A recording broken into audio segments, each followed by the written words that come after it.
Hey everyone, in this video we're going to come back to Ritchie's Fabulae Faciles and keep going in the Hercules story. So this is part 3 of the Hercules story. It's called the music lesson. So if you think back, we've been learning about a young Hercules and him almost getting killed by snakes, and this part is still talking about how he developed into a man and grew his strength, and kind of his boyhood is really what it's about.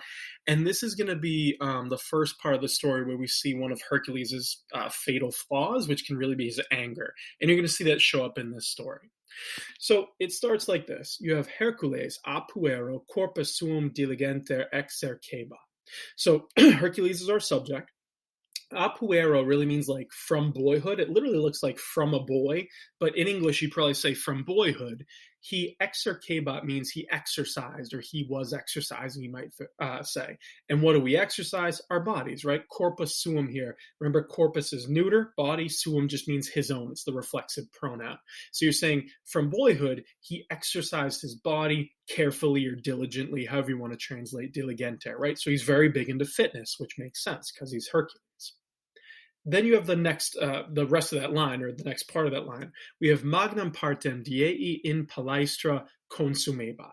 So the thing you want to remember is a palaestra is really like a wrestling ring, you might say, or it's an ancient Greek word is really what it is. It's a Latin loan word, and it's where you'd go to wrestle. So when they mention the palaestra, it's sort of like a wrestling court, I guess you might say, a wrestling ring. This is where you'd go exercise, right? So part of training in ancient Greek times is you would go and you'd wrestle, and it builds up your body, and that's the whole idea, right? So it's saying that a magnum partem, a great part of the day, right? Consumebat was taken up, you might say, or was spent in the palaestra, in the wrestling room, or in the wrestling ring. So he spent a lot of his time in the palaestra, right? Again, it's all about exercise is really, really what it is. So you could say he was spending, you might say consumebat, he was spending, or he spent the greater part of the day in palaestra, in the wrestling ring. Then we keep going. You have didicit etiam arcum intendere et tela conicere. So again, these whole pieces telling you what he did to kind of get good at becoming a young man and turning into Hercules. Here you have etiam, which means also, and didicit, right? So didicit here is coming from disco discere, which means to learn or to come to know or to find out is kind of the idea. I think learning is probably the best way to translate this. So it's the perfect tense. You're saying he learned, right? You have that duplication of the di, right? Didit is the third principal part. So it's saying he also learned intendere, to draw an arcum, a bow, right? So again, intendere really means like to stretch out, you might say, or to aim, or something along those lines. Draw kind of works. And an arcum, well, literally does mean, or could mean an arch. It's really talking about a bow in this case. So he learns how to shoot an arrow, right? So he learned also how to draw a bow, right, meaning to shoot an arrow, and how to conicere, right? Here's the other complementary infinitive, to throw. What does he throw? Tela. So tela can mean weapons. It can also mean a spear. And in this context, it probably is talking about a spear, because you're talking about throwing. That's really what you'd throw in ancient Greek military training. You're chucking spears, or a javelin. There's a couple ways you can kind of translate it, but the idea is he's learning how to to fight is the idea. So he built up his strength. He's learning how to wrestle, and now he's learning how to do things like archery and throwing a spear. Okay. Now it tells you why, or the outcome of all these exercises, I guess. You have his exercitationibus vires eos confirmatae sunt. So vires here means his strength. So this is an interesting word. It's always plural in this context, right? And when it's plural, that feminine plural of vis, which means strength or force, vires really means like, well, let me rephrase that. Vis kind of means like force. The plural version, this feminine plural version, means like strength, your strength or strengths, you might say, is kind of the idea. So it's the strength of him, eos, so his strength or his strengths, confirmatae sunt, right? So here we have the perfect passive.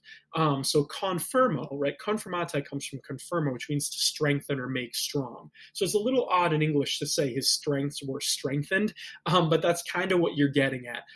It means like his strengths were fortified, you might say. They became better. So you're saying his strengths were strengthened or toughened up, fortified. Here you have the ablative by these exercises, right? You have that ablative plural explaining how his strengths got built up is kind of one way to think about it. Then we go into a different kind of part of the story. So we just said that he built himself up physically, his skills, right? Everything's being built up even as a young boy. And now we have this certain episode that shows his anger, which is why it's called the music lesson.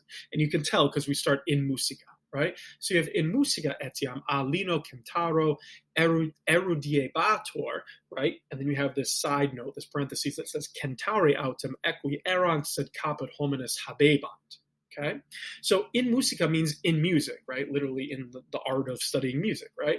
So it's saying in music also, and we have this passive. So here we have the ablative of agent, alino centauro, which means by the centaur Linus, okay? It's a singular ablative just showing who's doing something, right? With a passive verb, which is erudiebator. Okay, so erudiebator is saying he was taught, is really what it's getting at. Erudio means to instruct, right, or to teach someone. In English, I think this is where we get the word erudite from. It means you've been taught a lot, you're kind of smart. So erudiebator is imperfect. He was taught or he was instructed by the centaur Linus, right? Linus here. A centaur, again, they're about to explain to you, but it's the picture on the bottom. It's the half horse, half man. And Ritchie's story gives you that explanation by saying centauri, which means centaurs, right? Erant equi, they were horses, but said, caput hominis habebant. Habebant means they had, right? They were having, maybe you think of it, it's imperfect. They had the head, right? It's a neuter word, so this is accusative singular. They had the head of a man, okay? It's not just the head of a man, like you don't want to imagine, this is a little weird. I always laugh at this part because it sounds like you're describing a horse with just a man's head. That's not usually how we think of it. They're usually depicted with like the upper torso of a man, so don't just think that they randomly are horses with human heads on them. That would be horrifying. That's not what it means, right? It's more the picture, right? You have the top part of a man and the bottom part of a horse. That's what a centaur is. So he was instructed by a centaur. And just as a side note, a lot of these Greek heroes always have like, smart centaurs helping them out. There's some famous ones. They're supposed to be very skilled, particularly in music, things like that.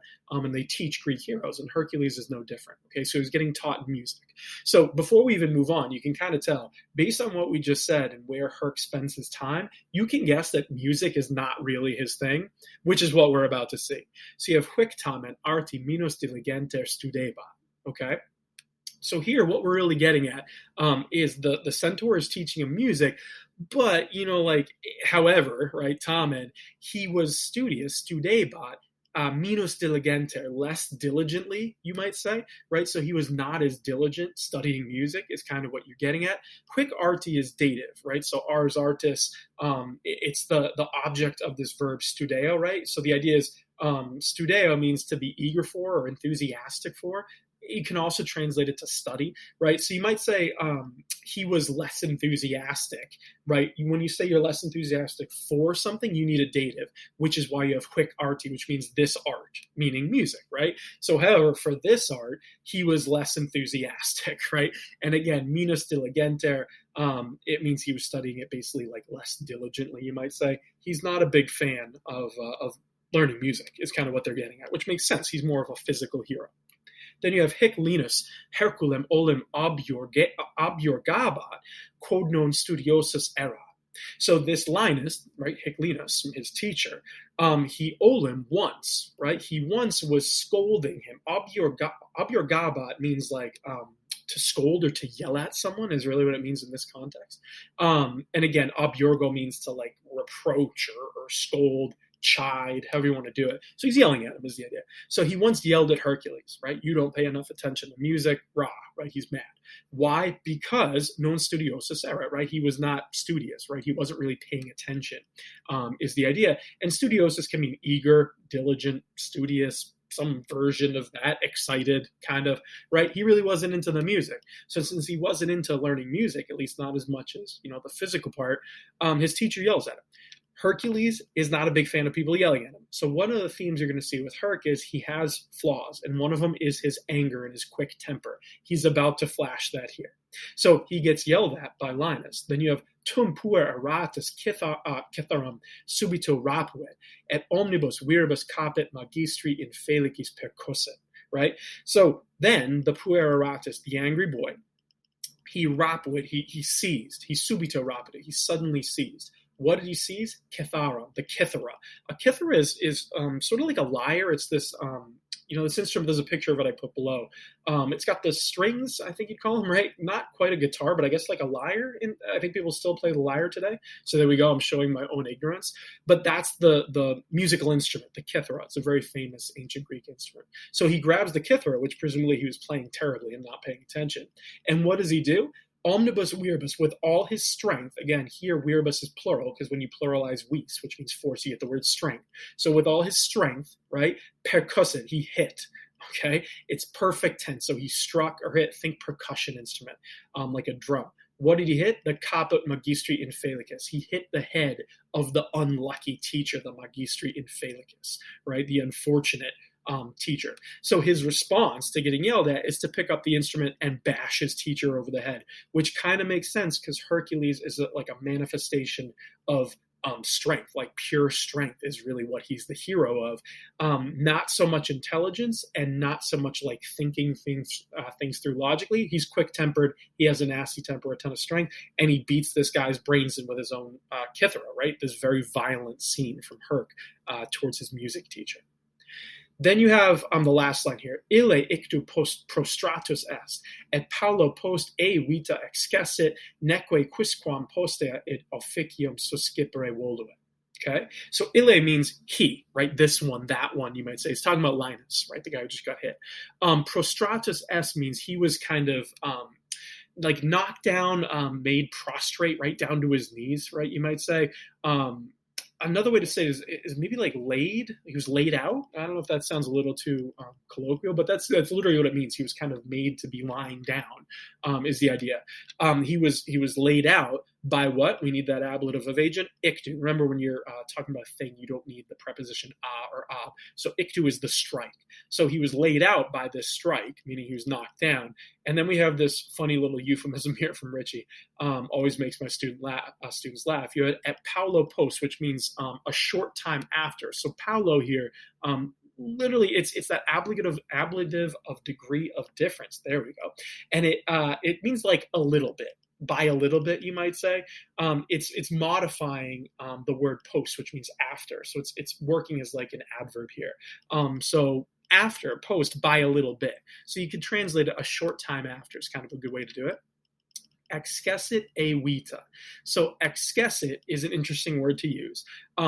It's from excatere, which means to depart. So literally, he departed. E vita means out of life. He departed from life. It's a euphemism meaning he died. Poor Linus, right? He actually dies. And instead of just saying he died, I guess it's a funny way of saying it, right? He departed from life. Very euphemistic. Always makes my students chuckle. But Linus dies, right? Because Hercules is this massive man and just bashed him over the head with a lyre. Then you have neque quisquam, rather, and nobody, right? Quisquam means like anybody here. So literally, and not anybody, or a not anyone, you might say. So no one. Postea means afterward. No one voluit. Voluit means he, she, or it wanted, right? Perfect tense. So no one wanted suscipere, to take up. Right? Again, it's just the complementary infinitive. You can either say take up or undertake, means the same thing. What did nobody want to take up?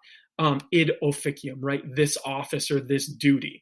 By that, they mean they don't want to teach him, right? Nobody wants to be his teacher, which makes sense. If you heard the last teacher got bashed over the head and killed, you wouldn't want to do it either. So the word is kind of out that young Herc has a quick trigger. He's very like violent at times, right? That's one of his flaws.